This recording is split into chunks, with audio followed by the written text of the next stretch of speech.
Students, कैसे हैं आप लोग सभी। आई होप बहुत ही अच्छे होंगे। तो आज हम करते हैं मौद्रिक नीति के गुणात्मक उपकरण के बारे में। इससे पहले जो हमारा वीडियो था जिसमें हम मौद्रिक नीति के मात्रात्मक उपकरण के बारे में बहुत ही अच्छे से पढ़ा था। अगर नहीं पढ़ा है, अगर आपने वो नहीं वीडियो देखा है तो प्लीज़ उस वीडियो को ज़रूर देख लें। चलिए आज के टॉपिक को शुरू करते हैं। गुणात्मक उपकरण में तीन चीज़ें आती हैं। एक आता है क्रेडिट की राशनिंग, दूसरा आता है सीमांत आवश्यकता और तीसरा आता है नैतिक सुझाव। इन तीन तरीकों से जो हमारे केंद्रीय बैंक होता है वह मुद्रा की पूर्ति को कम करता है और मुद्रा की पूर्ति को बढ़ाता है। तो सबसे पहले देखते हैं सीमांत आवश्यकता क्या होती है। देखो, एक पर्सन है, उसने बैंक से गृह ऋण यानी कि होम लोन लिया 25 लाख रुपए का, जिसके लिए उसने एक प्रतिभूति यानी अपने घर के कागज जो थे वो गिरवी रखे बैंक के पास। आपको पता है बैंक तभी लोन देता है जब हम कुछ उसके पास में अपनी सिक्योरिटी गिरवी रखते हैं। तो उसने 30 लाख रुपए की जो सिक्योरिटी, उसके घर की कीमत थी 30 लाख और उसको ऋण कितने का मिला, 25 लाख का। जो ये बीच का गैप है, इसी को हम क्या कहते हैं, सीमांत आवश्यकता। क्या कहते हैं, सीमांत आवश्यकता। यानी कि 30 लाख जो हमें एक्चुअल में ऋण मिला, नहीं, जो हमारे घर की कीमत थी, और 25 लाख जो हमें एक्चुअल में ऋण मिला, इसी को हम क्या कहते हैं, इसी के बीच का जो अंतर होता है वही कहलाता है सीमांत आवश्यकता। चला इसका फॉर्मूला देख लेते हैं। प्रतिभूति का वर्तमान मूल्य, अभी जो प्रतिभूति है उसका वर्तमान मूल्य, स्वीकृति ऋण का मूल्य, जो प्रतिभूति थी उसका वर्तमान मूल्य, और स्वीकृति ऋण यानी कि कितना ऋण हमारा स्वीकृत हुआ, उसके बीच का गैप क्या कहलाता है, सीमांत आवश्यकता कहलाता है। अब आपको पता है अर्थव्यवस्था में दो स्थितियां उत्पन्न होती रहती है, या तो अपस्फीति या मुद्रास्फीति। अपस्फीति का अर्थ आपको याद ही होगा, जब कीमतें लगातार कम होती जाती है। तो अपस्फीति के में क्या करेगी हमारे जो बैंक, अपस्फीति में सीमांत आवश्यकताओं को क्या कर देगी, कम कर देगी। सीमांत आवश्यकता को क्या कर देगी, कम कर देगी। कम कर देगी किस तरीके से, कि मान लो जैसे कि आपको हमारा जो ऋण है, अब पहले जैसे हम उसी एग्जाम्पल से चलते हैं कि कितना मिला था, 30 लाख रुपए मिले थे। 30 लाख का घर की कीमत है, लेकिन ऋण कितने का मिला, 25 लाख का। अब क्या करेगी बैंक, क्या करेगा, या मतलब आरबीआई क्या निर्देश देगा कि आप इसको जो बीच का जो अंतर है इसको कम कर दो।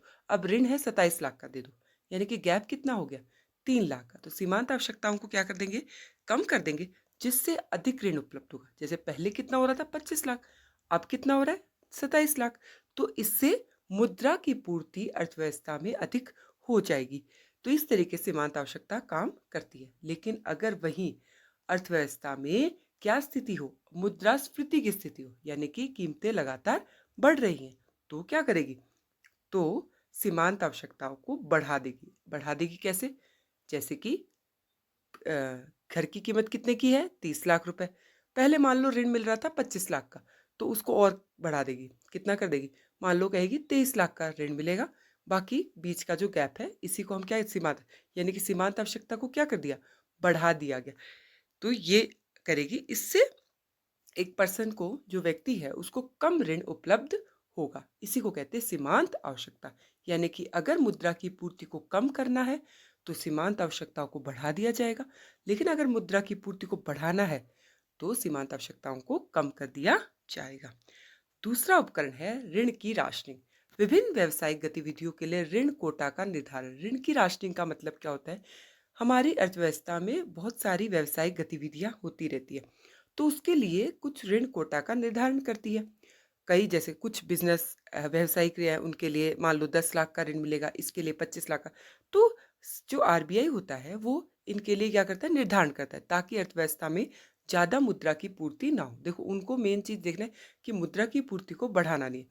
तो अब क्या करेगी वही स्थिति, पहली स्थिति क्या है, मुद्रास्फीति है, तो क्या करेगी, क्रेडिट की राशनिंग से, मतलब जो क्रेडिट की कोटा की जो लिमिट है उसको क्या कर देगी, और कम कर देगी। मान लो किसी व्यवसाय के लिए उसको 10 लाख की सीमा है कि 10 लाख रुपए मिल सकते हैं, लेकिन उसको क्या कर देगी, 8 लाख कर देगी। तो इससे क्या होगा, पहले 10 लाख रुपए मिल रहे थे, अब 8 लाख रुपए मिलेंगे। मुद्रा की आपूर्ति क्या हो जाएगी, कम हो जाएगी। मुद्रा की आपूर्ति कम हो जाएगी तो मुद्रास्फीति भी नियंत्रण में आ जाएगी। अपस्फीति में क्या होगा, क्रेडिट राशनिंग लागू नहीं करेगी, मतलब या फिर क्रेडिट की कोटा लिमिट को बढ़ा देगी। तो कोटा लिमिट अगर बढ़ा देगी तो मुद्रा की आपूर्ति क्या हो जाएगी, बढ़ जाएगी, मुद्रा की आपूर्ति बढ़ जाएगी तो अपस्फीति नियंत्रण में आ जाएगी या मुद्रा की पूर्ति हमारी बढ़ जाएगी। तो इस तरीके से जो हमारी क्रेडिट की राशनिंग है वो कार्य करती है। तीसरा होता है हमारा नैतिक सुझाव। अब देखो ये जो होता है ना, ये होता है कि जब आप आपसी बोलबाल्चे में कर दो कुछ नंबर्स के रूप में, इस तरीके से कुछ काम नहीं करते। कैसे? या तो आप क्या करोगे, धारणाओं धारणाओं लगाओगे।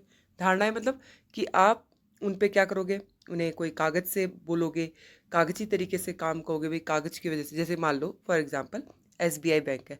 अब एसबीआई बैंक बहुत ज़्यादा ऋण दे रहा है, उसको लग रहा है आरबीआई को कि ये ऋण ज़्यादा दे रहा है, तो आरबीआई क्या कर सकता है, उस पर मान लो लेटर दिया उसको और कहा कि हम आप पे इतना फाइन लगाते हैं, मान लो 30 लाख का फाइन लगाते हैं। ठीक है, ये तो 30 लाख का फाइन लगाया क्योंकि आप इस तरीके की क्रियाएं कर रहे हैं। तो ये क्या होगी, धारणाओं के अंतर्गत कर दिया। दबाव, या क्या कर सकते, दबाव मतलब जिस तरीके से वो प्रेशर कर दिया, तो इस तरीके से कार्य करती है।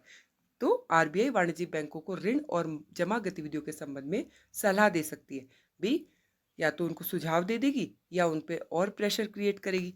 ठीक है, तो मुद्रास्फीति में क्या करेगी बताओ, मुद्रास्फीति में क्या करेगी, ऋण नीति को प्रतिबंधित करने की सलाह देगी। भी ऋण नीति को थोड़ा सा कम करो, ज्यादा ऋण मत दो। लेकिन अपस्फीति के केस में क्या करेगी, अपस्फीति के केस में उदार ऋण नीति की सलाह देगी कि अपनी जो ऋण नीति है उसको उदार करो। देखो मैं आपसे एक सिंपल से क्वेश्चन में बताती हूँ कि इस टाइप का क्वेश्चन आजकल कैसा आ रहा है कि जैसे पूरा बता देते हैं कि बैंक इतना इतने रुपए का फाइन लगाया किसी बैंक पे, तो बताओ ये है मौद्रिक नीति के कौन से उसमें आता है, तो ये कौन सा है, नैतिक दबाव। तो इस तरीके से होता है। ठीक है, ये मतलब बैंक एक इंडिविजुअली लेवल, व्यक्तिगत तौर पे कार्य करती है, सभी बैंकों पे नहीं करती है। जैसे बाकी चीजें क्या होंगी, सभी बैंकों पे लागू होंगी, लेकिन ये कुछ पर्टिकुलर बैंक के ऊपर काम करती है, इस तरीके से कार्य करती है। तो आई होप आपको समझ में आया होगा। समझ में आया हो तो प्लीज एक ही बात बोलूंगी, क्या, please like subscribe and share. Thank you.